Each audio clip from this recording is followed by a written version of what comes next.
Shut up! After everything I have done for you, you still had the nerve to take what is not yours from this house? I did it. It wasn't me. The servant stood frozen. No one dared to breathe. At the center of the room, the old gatekeeper trembled, his hands shaking as he tried to speak. Enough! Bring me a cane. Please, Your Grace. I am innocent. But she did not listen. Her eyes were cold, unmoved. She lifted her hand, ready to strike, and then something impossible happened. A hand caught hers midair. The entire hall gasped. Silence. Heavy. Unbelievable. No one had ever dared to touch the Duchess. Slowly, she turned. Standing before her, a young maid, calm, unshaken. "Your Grace, please don't." Her voice was soft, but what she had just done was dangerous, very dangerous, because in this house, people who spoke up did not last. Yet here she stood, Miss Rosamond Ashcombe, new, powerless, and completely unaware that this one moment would change everything. Because what began as a simple accusation would soon uncover secrets buried for years, expose a truth no one dared speak, and bring her face to face with the most feared woman in the house. So, how did it all begin? Let's go back to the day Rosamond Ashcombe first stepped into Montclair House. But before we continue, tell me in the comments, where are you watching from? And if you love powerful stories like this, make sure you subscribe, because this story is only just beginning. Montclair House stood in quiet command over the Surrey countryside, its tall windows catching the pale morning light, its stone walls polished to perfection. From a distance, it looked like a place of grace and order. Inside, it was something else entirely. The air carried a stillness that was not peaceful, but careful. Servants moved along the corridors with lowered eyes, their footsteps soft against the polished floors. No one lingered. No one spoke unless spoken to. Even the ticking of the long case clock in the main hall seemed too loud, echoing through the silence like a warning. Rosamond Ashcombe arrived just after dawn, her small travel bag clutched tightly in her hand. The iron gates had closed behind her with a final sound that made her glance back for a moment longer than necessary. Ahead, the house rose larger than she had imagined, its doors already open, waiting. Inside, the scent of beeswax and fresh linen filled the air. Everything was clean, everything was in place, and yet something felt wrong. It was not something she could name, only something she felt, like a quiet pressure resting on her chest. A line of servants passed her in the corridor. Not one of them met her eyes. She followed a maid in silence until she was brought before Mrs. Dalloway, the housekeeper. The woman stood straight-backed, her gray hair neatly arranged, her expression calm but firm. "You are Miss Ashcombe," she said. "Yes, ma'am." Mrs. Dalloway studied her for a brief moment, then nodded once.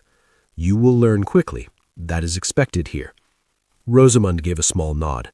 The housekeeper's voice lowered slightly, not unkind, but serious.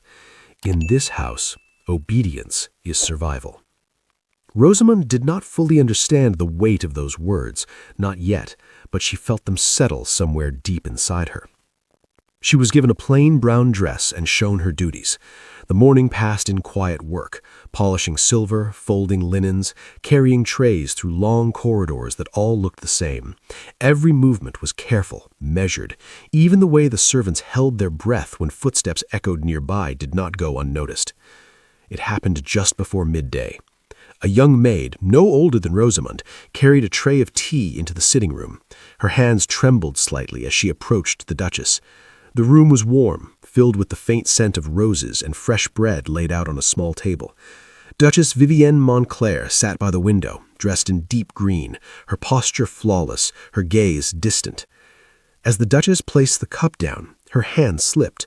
A small drop of tea spilled onto the saucer.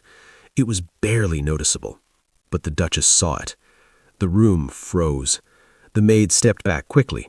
"Your Grace, I—" "Leave it," the Duchess said quietly. Her voice was calm, too calm. Then she looked up. "You are dismissed." The maid blinked, confused. "Your Grace?" "Without pay," the Duchess added, as though discussing something trivial. The tray rattled slightly in the girl's hands. Her lips parted, but no words came out. She bowed quickly and walked out, her steps uneven. No one spoke, not a single person. Rosamond stood at the doorway, her fingers tightening slightly around the cloth she held. That was all it took. Later, in the courtyard, a footman answered a question too quickly, his tone just slightly out of place. The Duchess did not raise her voice. She simply instructed that he be reassigned to outdoor labor. "In the north field," she said. The wind there was known to cut through even the thickest coats. By evening, Rosamond witnessed something else. An older maid, her hands stiff with age, dropped a tray of empty plates. The sound shattered the quiet like glass. The woman fell to her knees immediately, her voice shaking. "Forgive me, Your Grace, please." The Duchess looked down at her with no change in expression. "You will remain there until you learn care." And so she did, for hours. The stone floor was cold beneath her knees. No one helped her. No one dared. Fear moved through the house like an invisible hand, guiding every step, every breath. Rosamond began to understand. This was not order. This was control. That evening, as the sun dipped low beyond the tall windows, Rosamond passed a narrow corridor near the servants' quarters. There, hidden slightly in the shadows, she saw the young maid from earlier. She sat on a small wooden stool, her shoulders shaking silently. No sound escaped her, no complaint, only quiet tears. Rosamond paused. For a moment she considered walking on, as everyone else did, but something held her there, something that did not sit well with silence. She said nothing. She only watched. And in that quiet moment, something inside her began to change. Not loudly, not at all at once, but enough to notice, enough to matter. Because for the first time since stepping into Montclair House, Rosamond Ashcombe felt it clearly. This was not a house that needed obedience. It was a house that needed someone to say no. The summons came just before noon. A bell rang through the corridors of Montclair House, sharp and commanding, echoing from wall to wall. It was not the gentle call for meals or duties. This sound carried urgency, finality. Servants began to gather at once. Rosamond wiped her hands quickly on her apron and followed the others, her steps steady but her chest tight with quiet unease. No one spoke as they moved. Shoes brushed softly against polished floors, heads lowered, shoulders tense. The grand hall stood open, vast and cold despite the daylight pouring in through the tall windows.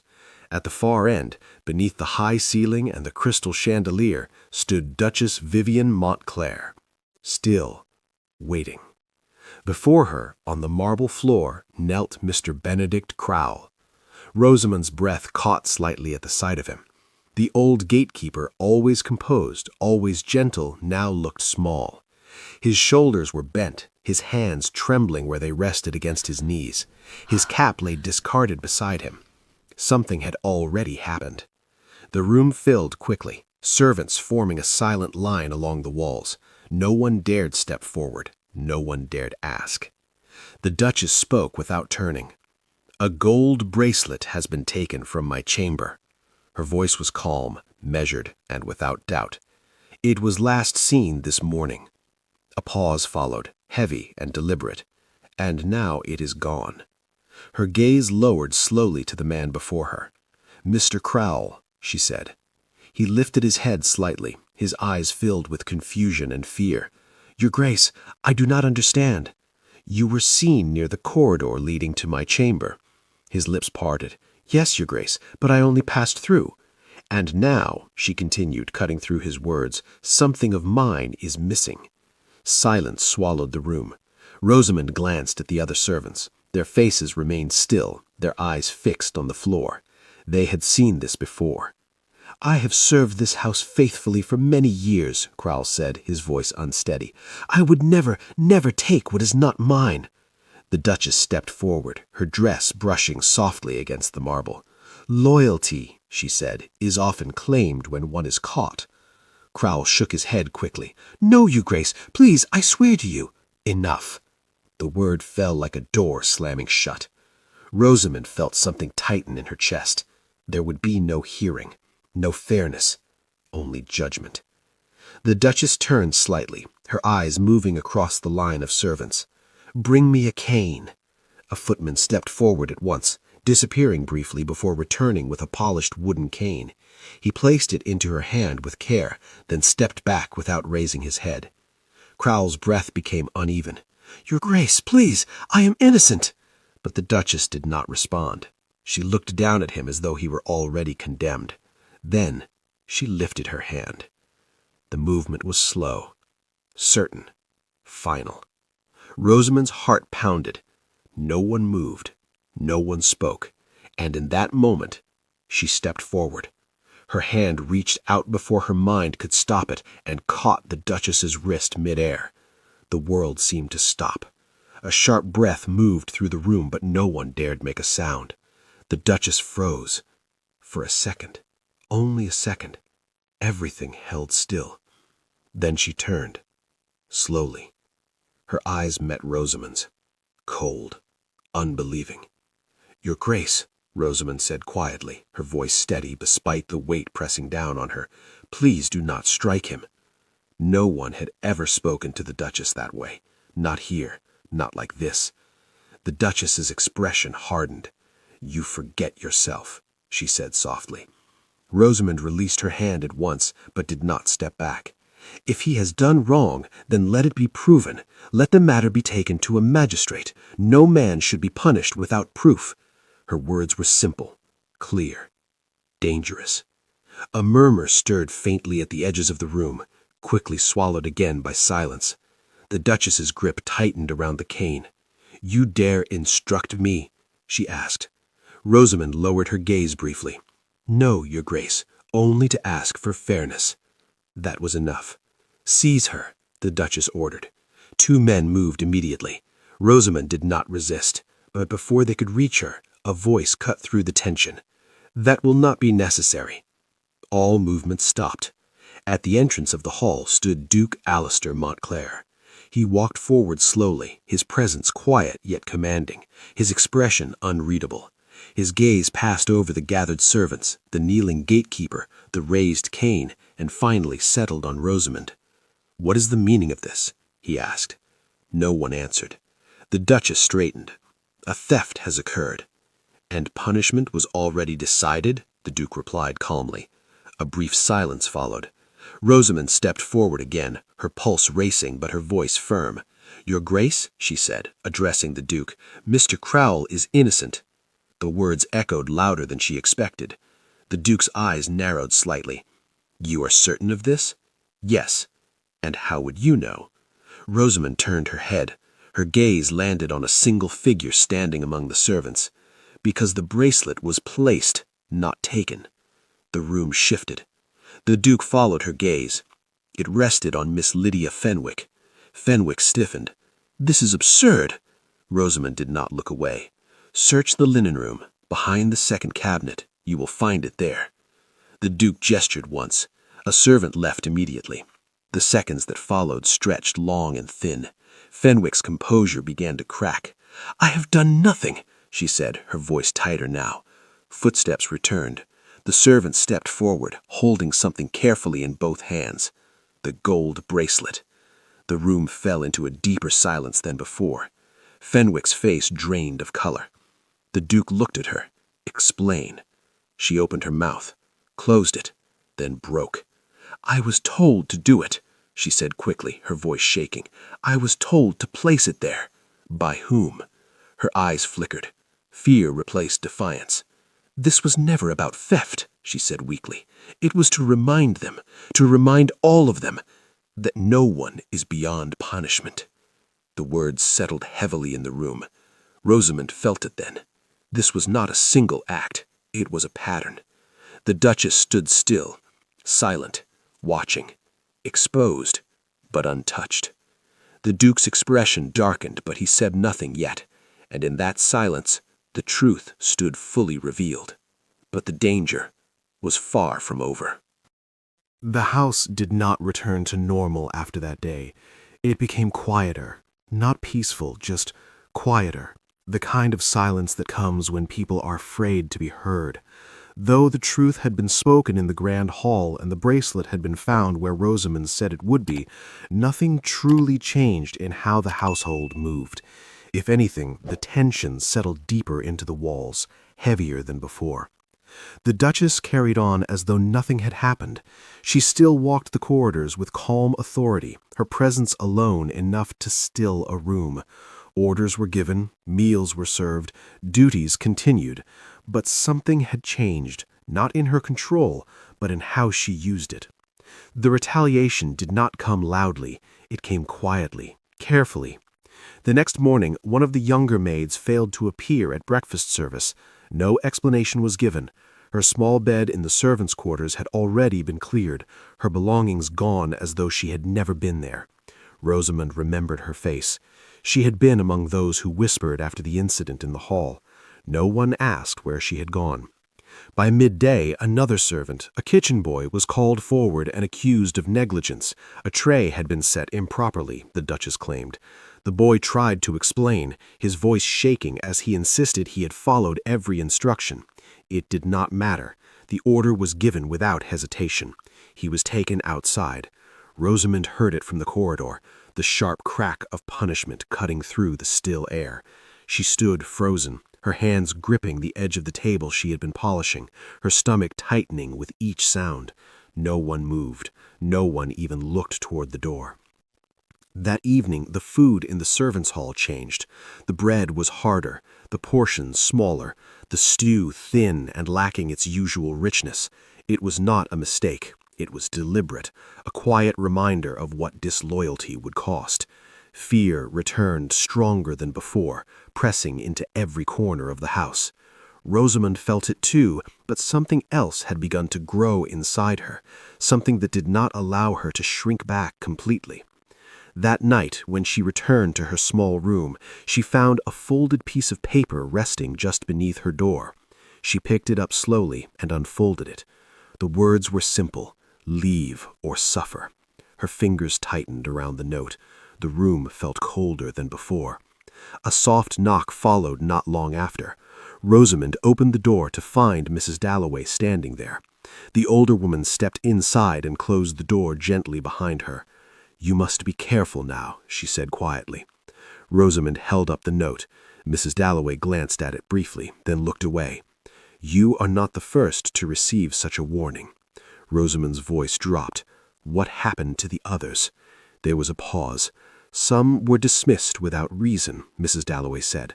"Others were accused of things they did not do."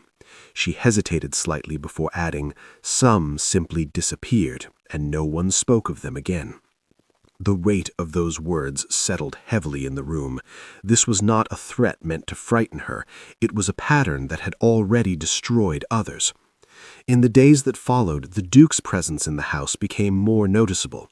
He moved quietly, asking questions, reviewing records, speaking in low tones with those who had served long enough to remember what others preferred to forget. Rosamond began to sense that something was being uncovered. One afternoon, as she carried fresh linens past the study, she slowed when she heard his voice. A gatekeeper, years ago, accused without proof. Papers shifted softly, dismissed in disgrace. Rosamond's steps faltered. "The name?" the Duke asked. There was a brief pause before the answer came. "Edmund Ashcombe." The linen slipped slightly in her hands. The name struck her deeply. Her father. The corridor seemed to narrow around her as memories returned. Unfinished stories, unanswered questions, the quiet pain that had followed his fall. The past was no longer distant. It had happened here. That evening the air felt heavy. Rosamond lay awake, unable to rest, her thoughts turning over what she had heard. Then suddenly a shout broke through the silence. "Fire!" She sat up immediately. The smell reached her next, smoke thick and spreading fast. She rushed to the door and opened it to chaos. The corridor was already filling with smoke, servants moving quickly, voices rising in panic. "Get out!" someone shouted. Rosalind stepped forward at once, grabbing the arm of a young maid who stood frozen. "Come," she said, pulling her along. Together they moved through the smoke, past open doors and frightened faces, toward the back exit where the air was clearer. She helped 2 more servants outside before turning back, her heart pounding, and that was when she saw her. Standing at a distance, untouched by the chaos, was the Duchess. Her figure was still, her expression calm, her eyes fixed on the scene before her. She was not alarmed. She was not afraid. She was watching. Her breath slowed. Understanding settled in. This was no accident. This was a message, and it was meant for her. She stood there for a moment longer, the heat of the fire behind her, the cold night air ahead. Fear was still there, but it no longer stood alone. This was no longer about defending another. This had reached deeper. It had reached into her past, and now it was personal. The message arrived just before dusk. It was slipped beneath Rosamond's door without a sound, like the others before it, but this one felt different the moment she picked it up. The paper was thicker, the handwriting sharper, more deliberate. She unfolded it slowly, her eyes scanning the words once, then again.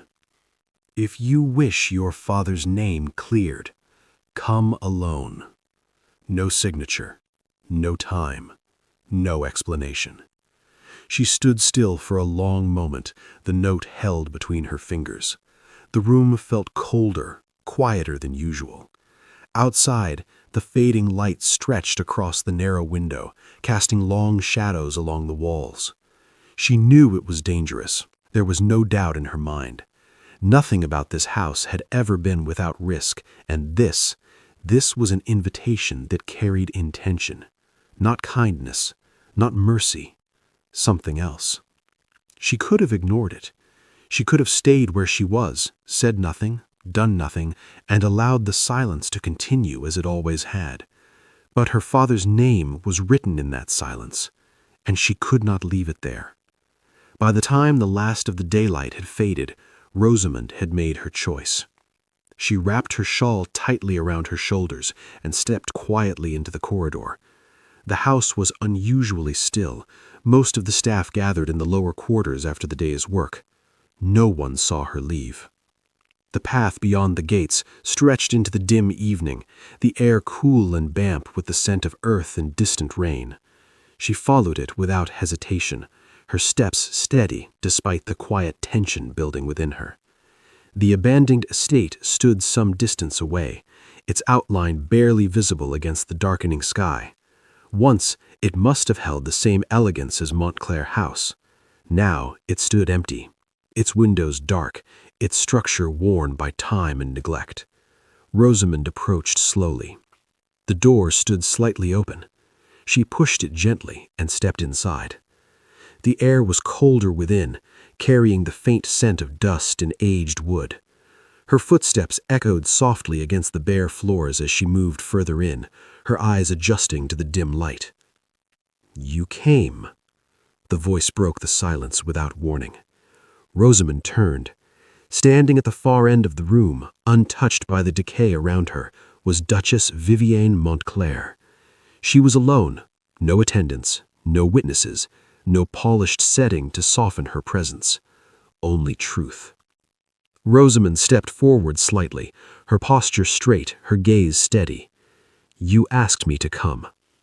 The Duchess studied her for a moment, her expression unreadable. "You should not have," she said calmly. Rosamond's voice did not waver. "You spoke of my father." A faint pause followed. Then the Duchess moved closer, her steps slow, controlled. "Yes," she said, "Edmund Ashcombe." The name settled heavily between them. Rosamond held her breath, waiting. "He was like the others," the Duchess continued, "faithful, obedient, until he was not." "That is not true," Rosamond said quietly. The Duchess tilted her head slightly. "Truth is rarely what people believe it to be." She walked past Rosamond, her voice steady, almost reflective. "He was accused," she said, And he did not defend himself properly. He resisted. That was his mistake. Rosamond's hands tightened at her sides. He was innocent. Yes, the Duchess replied simply. The word hung in the air. Rosamond blinked slightly, her breath catching. Yes, the Duchess repeated, turning back to face her. Yes, he was innocent, as were others. Silence followed. The walls seemed to close in slightly, the weight of the admission pressing against everything. Then why? Rosamond asked. The Duchess's expression did not change. Because fear maintains order. Without it, people forget their place. They become careless, disobedient. Her gaze sharpened slightly. Fear reminds them. Rosamond felt something shift inside her. Not shock, not confusion, but something deeper. Understanding. Cold and clear. You ruined him, she said. I used him, the Duchess corrected. The difference was small, but it was everything. A moment passed. Then the Duchess spoke again, her tone quieter now. I can restore his name. Rosamond looked at her. It will be done properly, the Duchess continued, quietly. His record corrected, his honor returned. There was a pause. All you must do, she added, is leave, say nothing, allow this matter to end. The offer settled between them, simple, clean, tempting. Rosamond lowered her gaze briefly, her thoughts moving quickly. For a moment, the image of her father, his name cleared, his dignity restored, stood clearly before her. Then she looked up again. No. The word came without hesitation. The Duchess's eyes narrowed slightly. No, she repeated. I will not trade silence for truth.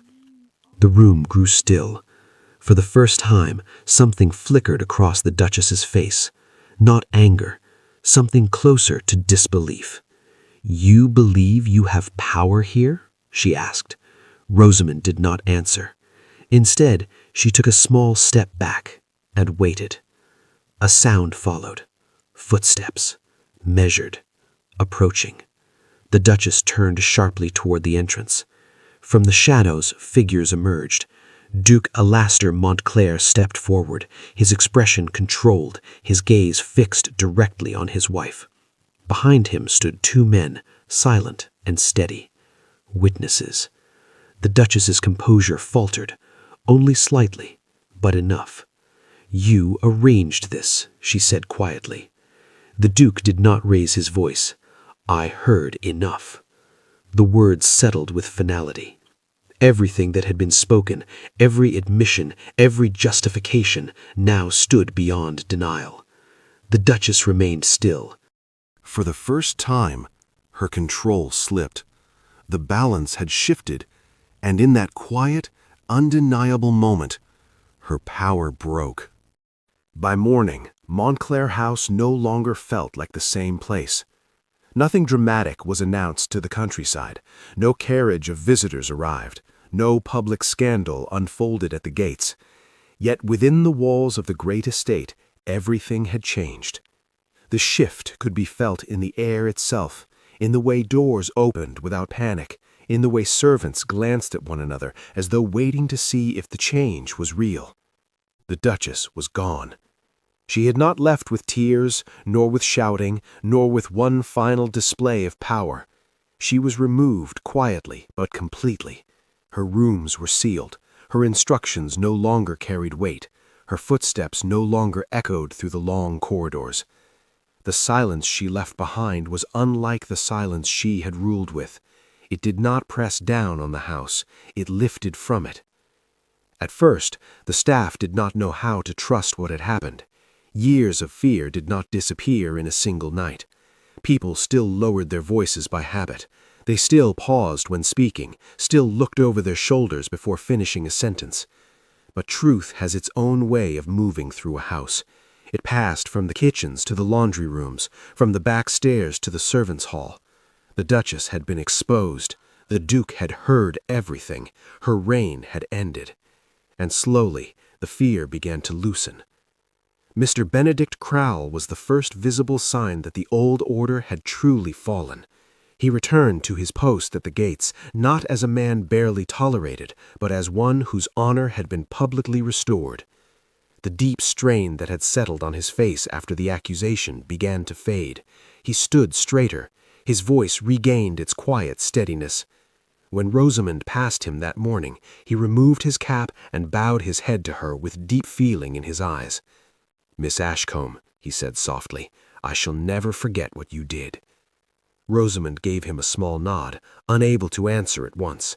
There was too much weight in simple kindness now, too much pain behind relief.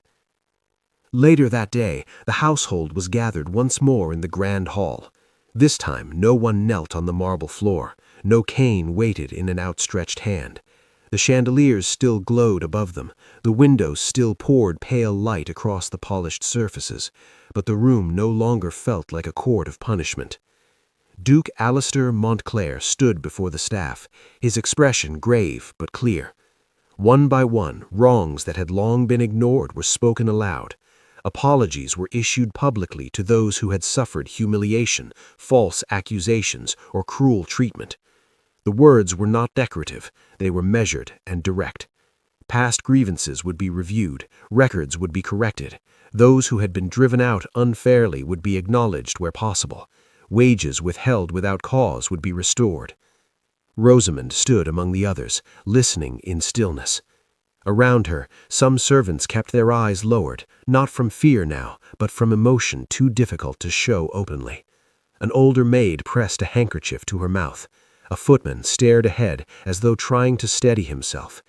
In a house where suffering had once been normal, simple fairness now felt almost overwhelming. Then the Duke's voice carried through the hall once more. "No voice within these walls shall be silenced again." The words settled deeply into the room. No one moved for a moment. It was as though the house itself had heard them. For Rosamond, however, the deepest moment came later in the Duke's study. A document lay on the desk before her, neatly prepared, bearing the official correction of her father's record. The false accusation against Edmund Ashcombe had been removed. His dismissal in disgrace had been overturned. His name, so long buried beneath shame he never deserved, had been restored with dignity. Rosamond stared at the paper quietly, her eyes fixed on the ink as though it might vanish if she blinked. She had imagined justice many times, but never like this. Not loud, not triumphant, not filled with revenge. What she felt was something gentler and heavier at once. A deep ache loosening at last. A wound that had not healed, but had finally been seen. Her father would not return. Nothing could undo what had been done to him. Nothing could give back the years, the suffering, the silence that followed his fall. But his name no longer belonged to disgrace. It belonged to truth. And that mattered. When she left the study, her eyes were wet, though she made no effort to wipe them at once. There was no shame in those tears. They came not from weakness, but from release. In the days that followed, the house continued to change. Meals in the servants' hall became fuller again, warm bread returning to the table alongside thick stew and fresh butter. Conversations, once cut short by caution, began to last a little longer. Windows were opened, curtains were drawn back. Even laughter, faint and uncertain at first, returned in small moments. Then came the Duke's offer. He asked Rosamond to remain at Montclair House in a higher position, one that carried trust and responsibility. It was not offered as a reward for bravery, nor as a gesture of pity. It was given because he had seen in her something the house had long been without: conscience. Rosamond accepted, but not for status. She had no hunger for power. She knew too well what power without mercy could become. She accepted because she understood what the house needed now. Not fear, not silence, but steadiness, fairness, someone who would not look away. One evening, as the last light of day softened the long corridors, Rosamond walked through the howls of Montclair House alone. The walls were the same, the carpets, the portraits, the polished banisters, the scent of wax and linen, None of that had changed, and yet everything felt different. The silence that lived there was harsh and watchful. Now it was gentler, touched by rest, by possibility, by the quiet beginning of hope. Rosamond did not think of herself as a hero. She had not stepped forward in search of glory. She had only refused to remain silent when silence would have made her part of the cruelty. And because of that, the house that had once been ruled by fear had learned to breathe again. If this story moved you, if you felt even a moment of what Rosamond felt, then you're exactly where you're meant to be. Stories like this remind us that even the quietest voice can change everything. So before you go, take a second to tell me in the comments, where are